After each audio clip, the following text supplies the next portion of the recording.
বাটত ওলায় ইমান যন্ত্ৰণাত ছাতি ফুটি কৰি কিদৰে ৰাধিকাই হেতাব জীৱন দেৱী আদ্য শক্তি তুমি ভগৱতী মুগ্ধ হৈছা কিয় নিজৰে মায়া পাহৰি গৈছা কিয়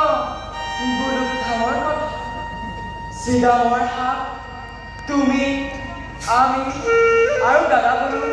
নহয় সামান্য থাকোঁতে গোলোক ধামত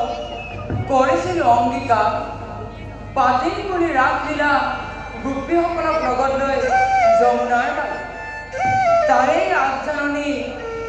জনাম